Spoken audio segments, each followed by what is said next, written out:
God of Rock is a fighting game, but instead of combos, you play something more like Guitar Hero to beat your opponent. The first time I saw the trailer, I thought, wow, music and fighting games? My two favorite things mashed together to create a brand new kind of game I've never seen before? It was almost too good to be true, but it's real, it's here, and you can play it right now. But does it really satiate that appetite for destruction? Or will it leave you on the boulevard of broken dreams? Put on your boxing gloves and grab a guitar pick because it's time for God of Rock.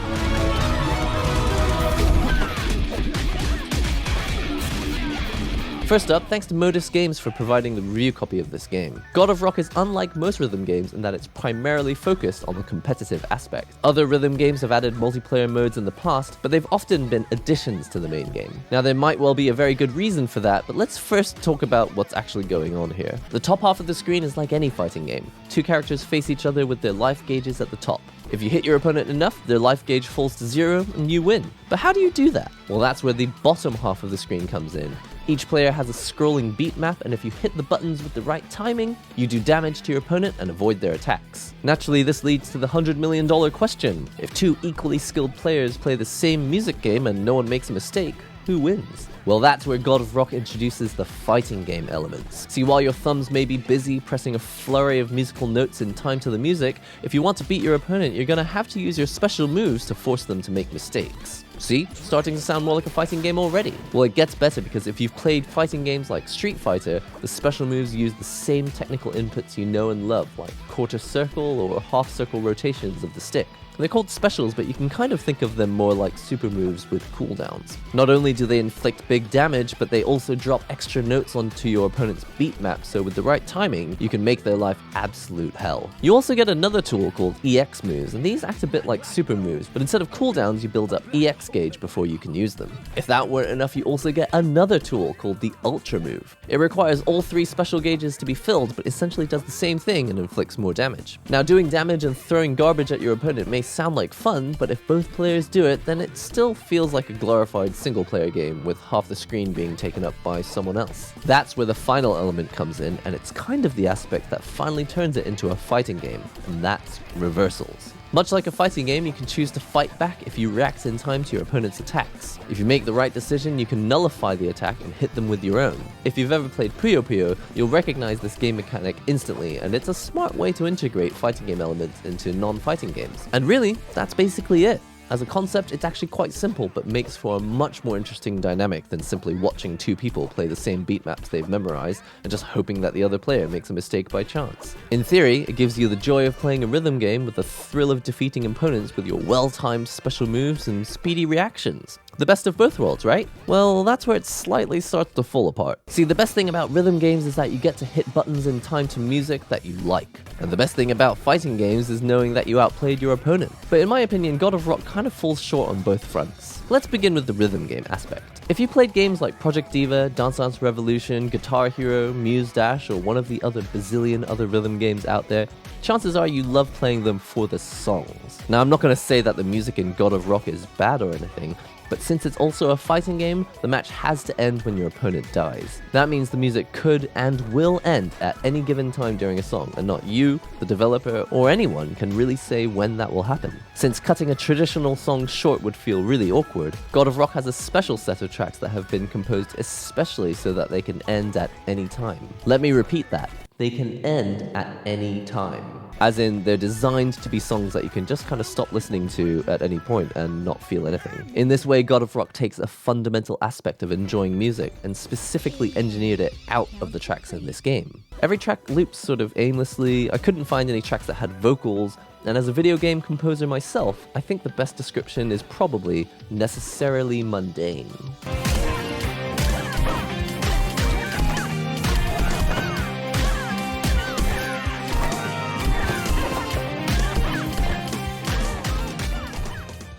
To be clear, it's not really the fault of the composers in God of Rock, but they were clearly told to write music that would satisfy some slightly odd conditions so that they could work as a fighting game. I don't want to bash Final Fantasy Theatrhythm because it has some of the best tunes ever written, bar none. But to some extent, even that game suffers as a rhythm game, just because the tracks kinda unceremoniously fade out because they were composed as looping background music in other games from the very beginning.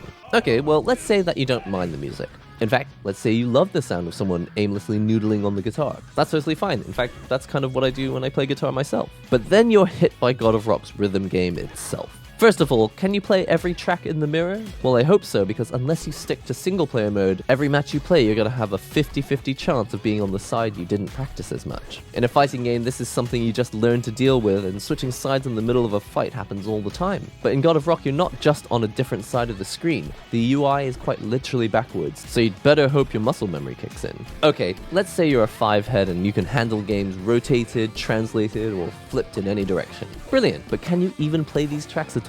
I like to think I'm quite a seasoned rhythm gamer. I played DDR as a kid, I had the whole Rock Band set, I've played every Project Diva game ever released, I've even played Beat Saber, which is the whole rhythm game concept in virtual reality with laser swords. But I never really got to a point where I felt comfortable playing the tracks here in God of Rock. I don't think the interface is 100% flawed, but it does feel like the beat maps were made by AI or something, because more often than not, hitting these flurries of musical notes is harder than sweep picking an Yngwie Malmsteen record. Maybe you don't remember, but I'll never forget how God of Rock constantly asked me to sweep up and down a straight line of 4 buttons, but on a controller that has those buttons arranged in a circle, not a line.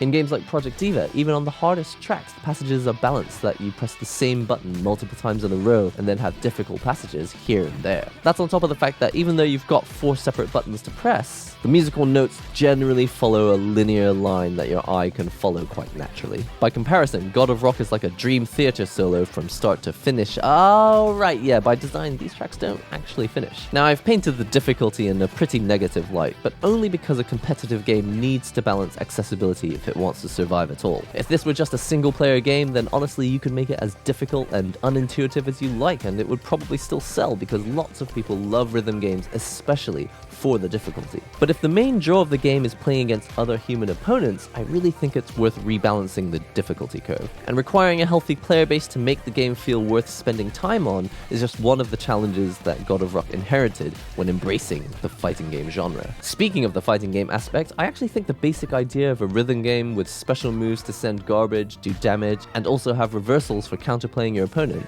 is fine, and in theory, could be made to work. But without some rebalancing, I couldn't really get to a point during my playthrough where I felt I was able to properly experience the fighting game aspect of it. At most, I felt like I was keeping an eye on my gauges and just throwing out some special moves here and there. In that regard, I wonder if it's just like fighting games, where you don't really discover the joy of it until you've played for like 6 months to maybe a year, and that's with proper guidance from a fellow member of the community. The other thing about the fighting game aspect is that in something like Street Fighter, overloading your opponent's mental stack by constantly poking and forcing them to stare at the character spacing allows you to create openings like jumping in and doing a high damage combo. They're not going to anti-air you if you've conditioned them to believe that you're going to trip them up on the ground. But in God of Rock, unless you've genuinely memorized the tracks, it's pretty difficult to take your eyes off the beat map and keep an eye on the life gauges, special gauges, EX gauges, the color of the circle in the middle that indicates the priority of the special move your opponent did, which dictates the strength of the special EX or ultra move that is required to counterattack. And on top of it all, the center 50% of the screen is taken up by characters who, as far as I can tell, aren't actually aiming for their opponent's vitals, which is like rule number 1 of martial arts, right? If you only aim for your opponent's outstretched leg, you're unlikely to ever knock them down or score a point. And that's just graphically speaking. In terms of gameplay, the characters in the middle don't really communicate much about the match to the players or to spectators. Visually speaking, the graphics themselves aren't actually bad, but the direction is very safe. Think post-endgame Marvel. No outfits too racy, no body types too skinny, plenty of obesity representation, characters who don't smile, and just generally a focus on characters who look comfortable and diverse. Absolutely nothing wrong with that on paper, but by playing it safe, it also kind of missed the opportunity to take advantage of the rock music theme. Like, is there a character who even holds a guitar?